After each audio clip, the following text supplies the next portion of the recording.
So recently we did a screening in Hardy County, and Hardy County is one of the places where Mosaic has their offices and have had a long-standing tie with that particular county. We were surprised to find out that the America First Tea Party has actually gone after our movie, and they set up a petition against it, and they sent out a press release, and it's right here on the screen. We're going to actually watch the committee meeting, and we were named basically as being Chinese propaganda operatives. And as soon as we started reading it, we just couldn't stop laughing. It didn't even seem real at first.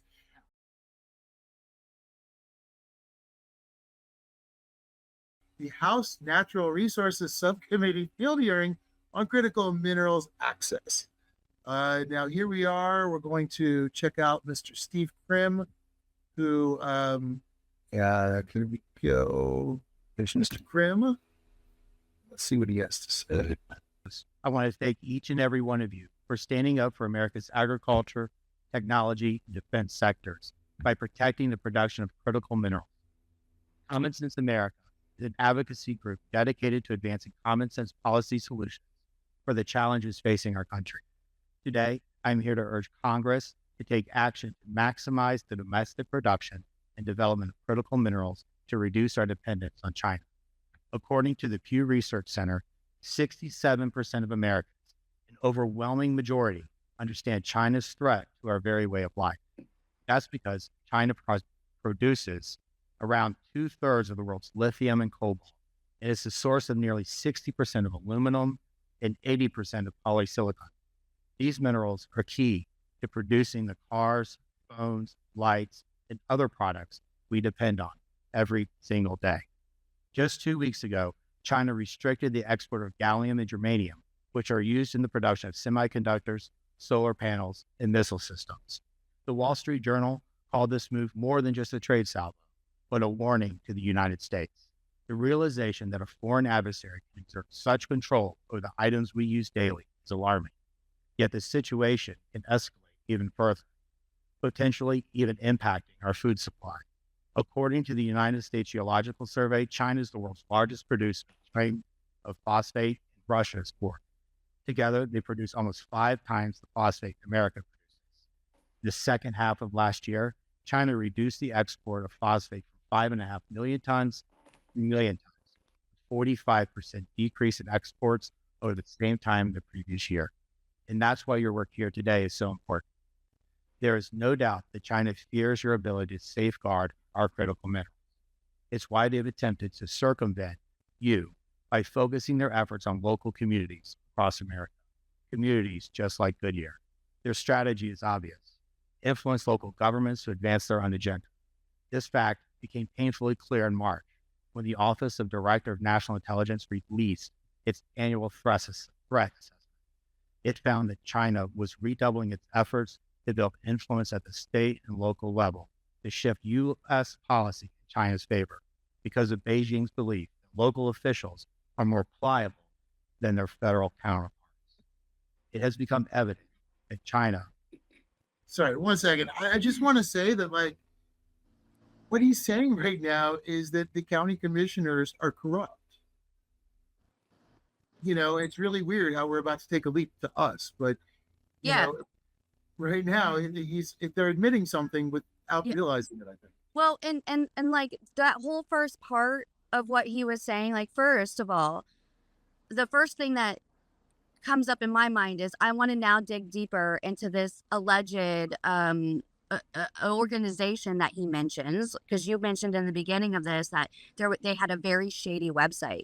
And then I want to go and start following the money. Who's funding this organization and what legislators are involved with this? And is the industry themselves funding this organization and the individuals? Because what he's acting as right now, as he's speaking, is a lobbyist. And he's lobbying on behalf of the industry when he's there talking. And my second thing that really sticks out to me is this whole fear mongering of China this, China that, China, China, China. But there's a lot of hypocrisy when we talk about China, right? They are so worried about China. They're so worried about them even getting on the moon before us. And the reason they're worried about that is it goes right back to mining. We want to have the power over the many mining rights on the moon, which sounds really asinine to me. And then they're talking about mining here on Earth. They're talking about lithium. But then you look at people like Elon Musk, and where does he get most of his parts for Tesla? From China. You look at all the things that China's allowed to do, and they're not worried about Elon Musk, the billionaire who gets all his manufacturing done in China. So, and they failed to mention that, and I have a feeling it's going to get into the Phosfate movie, and I have a feeling they're going to fail to mention that we don't bring anything up about China in that movie. Good. Great point. Great You point. know, when I was a kid and, the Cold War was going on, the adults would always say, China's going to beat us from within. They're not going to come to the shoreline with broad guns and rifles. They are going to take over from within economically. And we have allowed all foreign countries to buy up our real estate, buy up our corporate and municipal bonds to the point where they basically can control the financial markets here in the United States. So worried about them restricting a particular mineral, you have to look at the why. When the U.S. threatens in the incoming administration to impose these crazy tariffs, they're sending a signal that we have stuff that you need, and you're not going to get it unless you play fair. And that's what's happening here. And, oh, go ahead. Sorry. No, that's what the real story is. Our policies affect their policies, and then you want to demonize them for responding, of taking care of their own interests. And speaking of that, so they're sitting there claiming that we're some like crazy Chinese operatives. This guy that is speaking right now, he is the operative. Exactly. He is the operative.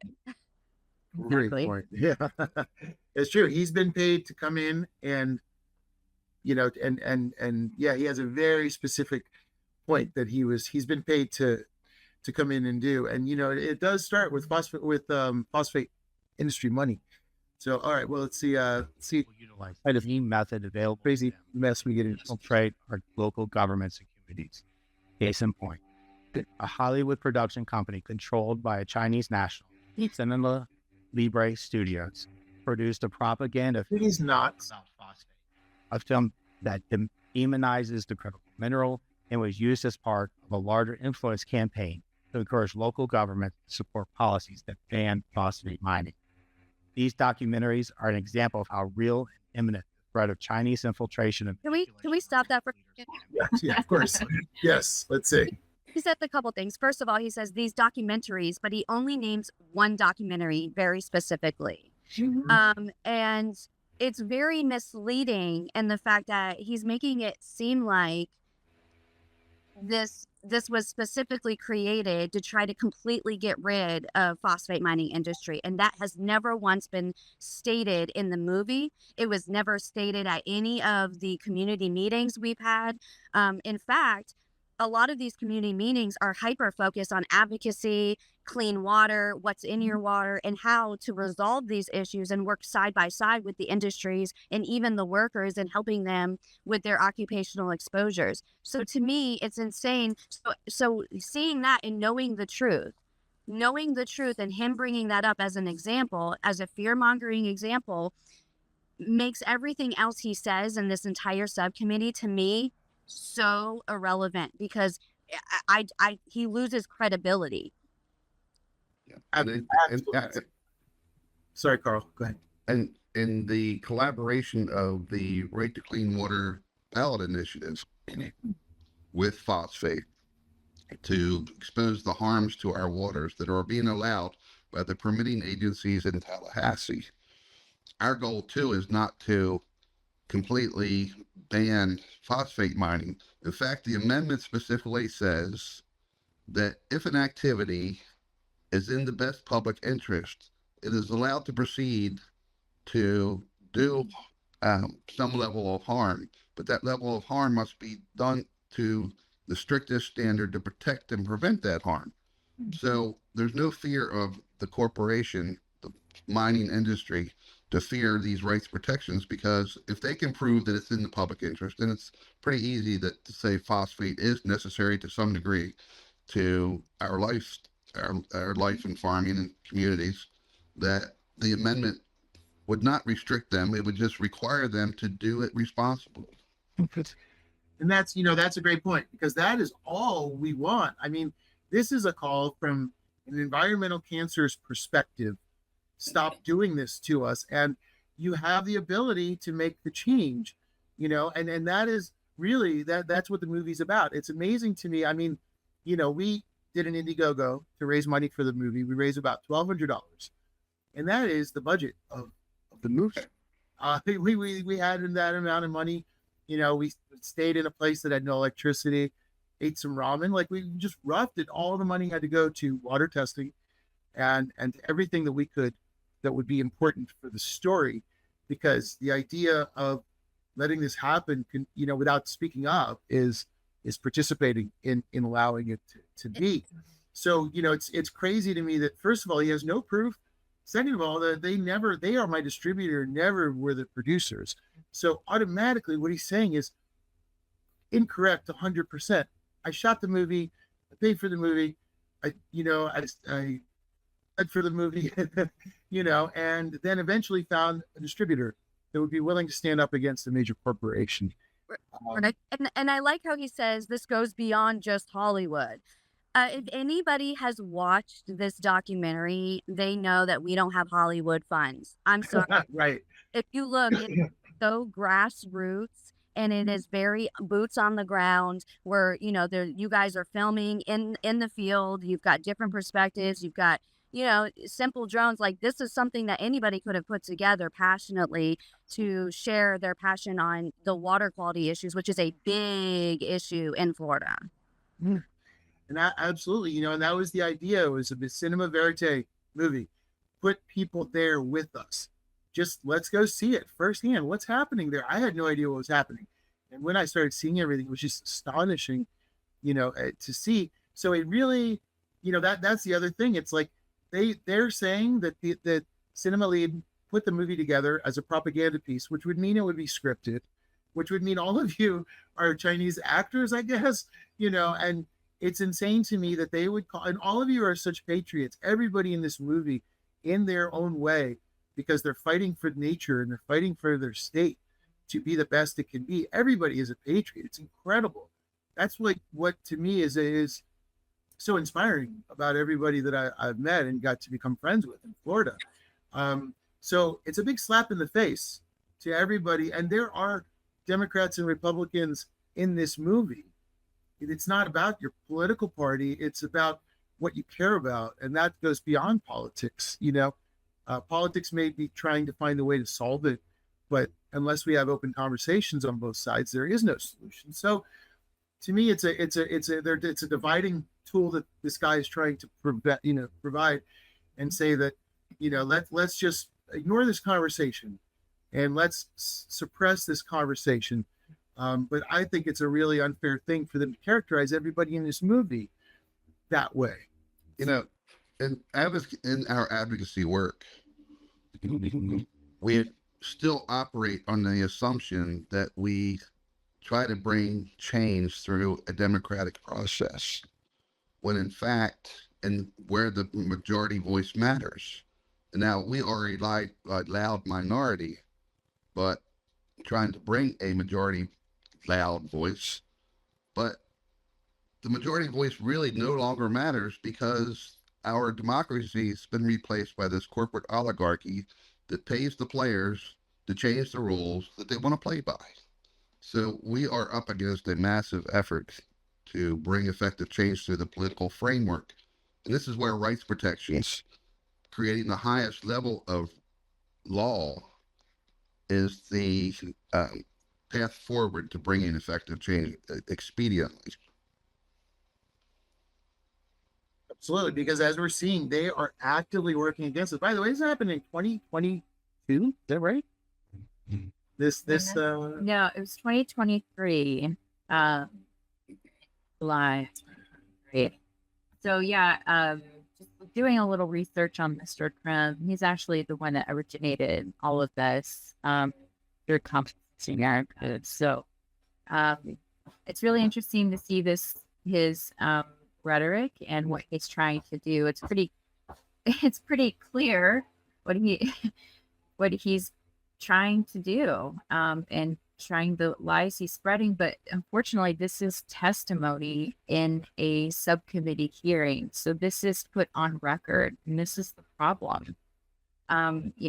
These are completely fabricated statements that aren't real, that are now considered truth. And so I think it's really important that we need to set the record straight. And also, be clear about our intentions, because, they can twist a single sliver of fact into something that's very fantastical, creative thinking. So, Mr. Kremlin is a political operative. He's actually being sued right now in another Florida county for defamation by another political person who had won. So anyways, I just wanted to give some perspective there, a little bit of research on Mr. Kremlin. The incoming administration operates under a key operative point that they like to push. If you say the wrong thing long enough and loud enough, people will begin to believe it. If you just keep repeating the same thing over and over and over, eventually it becomes the truth. So they can take this small sliver of misinformation, disinformation, and they just keep repeating it and beating it, and they have the money to expand it and bring that awareness to their disinformation until the general public, which operates on a 6th grade level, begins to believe it. Yeah. Their influence goes beyond just us. When it comes to critical minerals, the keep it in the ground mentality of environmental groups hinders mining and production of America's own critical minerals and gives China even more control over us. One such organization is the Center for Biological Diversity, which files lawsuit after lawsuit to prevent the exploration and development of critical minerals. They have spearheaded hundreds of lawsuits, and just last week sought a court order to stop a copper mining exploration project right here in Arizona.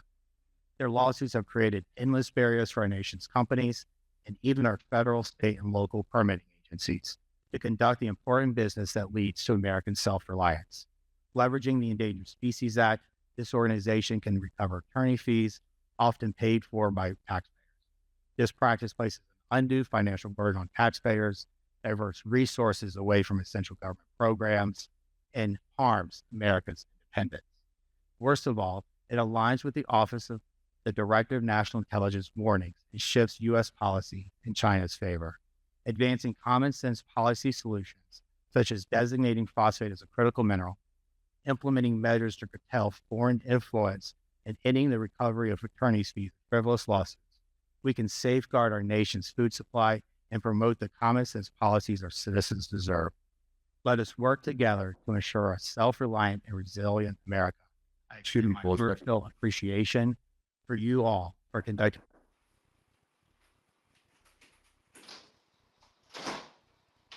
They're trying to demonize environmentalists is what they're trying to do. And they're laying the foundation and the groundwork for what's to come. And I think every American and patriot should be very concerned about the erosion of their rights. And I continuously say that because we have a United States Constitution. And in that Constitution, we have the freedom of speech, we have the freedom of the press, and we have rights for a reason. And what we're seeing unfold throughout the years is an erosion of those rights. And so what they're really attacking here in this subcommittee, and especially by not inviting you guys to come and testify before the subcommittee and being able to push this type of narrative out without having that the other side of the story, is what they're doing is they're laying the groundwork for the erosion of freedom of speech. And what they're saying is we want you guys to shut up, sit down, and stop talking about this. And that is that is a violation of our freedom of speech. That is a violation of our constitutional rights. And I think that's another reason why this situation should be very concerning to anyone who is watching this. And especially knowing that he is a political operative, this is why we don't get anywhere. So true. So true. He's got the floor and we're not able to Speak about critical minerals and for your unwavering dedication to the well-being of our great nation. Thank you. Thank you, Mr. Kroom. Mr. Kroom. So there we go. Now, what you were just saying, Stel, it is so critical. Making this movie and getting it out has been a huge challenge. Sierra had to really get us over a lot of sort of walls of silence. The topic's not supposed to be spoken about. So we were lucky to get a distributor that would stand behind the movie, and we were lucky to find ways to get it out to people. And Sierra worked really hard on it. And it was almost impossible at first to break that wall of silence. And now what we're finding is, I think you're absolutely right. We're going to see a turn and a shift to the environmentalists being the bad guys, because it supposedly is going to stop their access to minerals. I don't quite see how our movie is stopping their access. But it's becoming a palpable reality. And one version of it, we actually all experienced firsthand. And I wanted to talk to everybody about this experience. We were able, very lucky last night, all of us, to connect and do a screening for the Right to Clean Water, which is an amendment that will give everybody access to the constitutional right to have clean water in Florida. Very important. I can't imagine anybody would not want that. But as we were there, we started to notice people in the audience that seemed to be a little bit out of place, and everybody kind of had the same vibe on it. So I would like to hear from you guys. So yeah, we saw this firsthand. And anyway, let's talk a little bit and tell everybody what it's like to be an environmentalist trying to just do even a simple screening. Right. So we're just doing a very basic, simple screening. Again, I want to remind everyone that no one in this group are millionaires, billionaires. We don't own mansions. We are everyday Floridians, residents, citizens, people that have loads of laundry that we have to fold later today. We don't make money off of the work that we're doing. Very rarely do you see financially benefit anyone when it comes to this type of work, unless of course they're political operatives or they're lobbying, or there are certain situations and scenarios where that can happen. But there was these gentlemen that were in the audience, and it's very easy for me to spot because I've had this happen to me previously at similar meetings where we're having a community meeting, we're speaking on things like water quality, and for instance, they'll send a mole, like the industry itself will send a mole, is what we call it, into these meetings to collect information on what's being talked about. And it can be even a representative of a legislative representative in Tallahassee who's making decisions, who is creating laws that impact you directly, hiring a private investigator, for instance, to come in and to figure out what you're talking about so that they could figure out their next tactic to try to discredit you. And so yesterday was our screening. We did a screening, and these men were very suspicious, and I noticed that they were wearing undercover cameras. One of the gentlemen had a pen, and there was a camera in the pen. And the reason I know this is because my safety is constantly at jeopardy because of how public I am in the state of Florida and on a national and global level. And so I have to do the same thing for my safety sometimes when I go to meetings, is wear a camera in case something happens. But he was wearing a camera, gorgeous home. And, the fact that he drove across the state to come to this just such genuine grassroots small screening where we're just having an open conversation about using our constitutional right to get signatures together, signatures for a ballot initiative. We noticed that they were taking photos of people's signed ballots in this meeting. We noticed that they were texting someone. We also noticed that they were taking footage of all of us, and they were also on the phone outside having conversations about us, reporting back to somebody specifically in that meeting.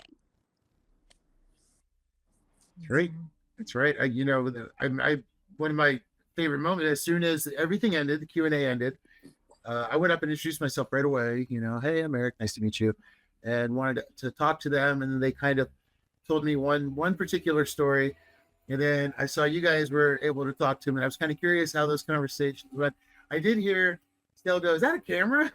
Yeah. And his response was just as insane, which was, he said, no. it's recording. It's just voice recording. And I said, isn't that illegal in the state of Florida? And so I think I kind of threw him off because I'm very direct in my approach.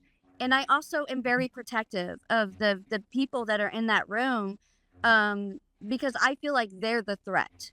They're treating us and trying to make people feel like and think that we're the threat, but we're not going to their meetings, and doing these weird things where we're backing into our parking spots so the people can't see our tags. Like, we're very public in our discussions. We're not acting in such a way that it's very suspicious. And I just, I was direct. I said, "Is that a camera?" I had asked, like, "Are you from here? Did you grow up here?" I asked a series of questions. I already was on to them. And so it's very difficult for me to not be just direct and trying to figure out what's the deal here. Who hired you? Who's behind you? Why are you here? I mean, I don't believe that they're here just on their own accord, just recording things and doing all of this investigative work for nothing. I've been in the advocacy work now for clean water since 2016. And through my networking with you, Stel, and others across the state, I've never been exposed to the threats and the virtual attacks that you've experienced. Yesterday was my first time, but I saw these guys sitting in the back of the room, and I went to Erik. I said, "I think those guys are probably Mosaic." I brought it to our principal operator's attention, and next time I am going to be a whole lot more direct if I see something like this in the audience, because I gave them the benefit of the doubt, and it turned out that I was wrong. So if you see somebody in your meetings, ask them why they're there, what brought you here today, and their stories need to make sense. Yeah, it's an invasion of privacy to a certain extent, right? Because I mean, we're not representatives. And a lot of times what I've dealt with is they treat me like I'm some kind of politician or state representative I mean, to me, it's insane that we even have a PAC that is now going after citizens. Mm-hmm. Normally PACs will go after representatives or people during elections and trying to convince people not to vote for somebody. I'm not up for an election. I'm not being voted on. Nobody on this call, nobody in that movie is up for election. And so now that it is very worrisome, think about it from a citizen's perspective. You simply use your voice. If you go on social media one time and you say, "I think there's something wrong with my water," are you okay with a PAC trying to discredit you and damage your reputation and put your credibility in question by putting out these mass messages to a big audience that is untrue about you? And that to me is insanity. And then you take the insanity to the next level and you have these people now showing up at your meetings and acting like you're these like big time mafia criminals. Like, don't you your time would be better spent actually investigating the corruption that's happening here in the state of Florida? Where are you investigators? Where are you when it comes to the corruption that is unfolding and continuing in the state of Florida? But you're worried about little old mom over here. And it's just insanity. And I think it is so important we continue to have this conversation and we continue to bring awareness to what is happening, because if that saying is so true, when they say, if they come after your neighbor, they'll eventually come after you. Well said, so very well said. The industries and the government allows this damage to the environment to occur, which then it's always remediation is always placed on the taxpayer, that we have to fight to try to get things corrected when the industries that pollute and abuse our environment, if they did the responsible thing and practice their work responsibly, the cost would be passed to them. They would have to pay for the equipment to clean the water before discharge. To the source, why are they not held to the standard? Why are we paying for it with our health and our taxes? It should cost more for them to do the wrong thing. Absolutely. It should. It should cost more to do if you're going to pollute it, it should cost you more than cleaning it up. And then we have the situations where they use our taxpayer dollars to try to shut us up. There's Maggie Harchula over on the east coast of Florida fighting for the Everglades. They docked her down to over $4 million in fines to recoup legal fees that she did cause them to spend, but they wouldn't have had to spend it if they did the right thing from the start. Maggie died owing $4 million. Now we have 3 guys in Cape Coral being sued by the city of Cape Coral for trying to do the right thing. And they're now facing financial ruin for over $2 million. So, they could they could save their legal fees by doing the right thing from the start. Then they wouldn't have to try to silence activists with our own taxpayer dollars. They're trying to silence us. They fought us.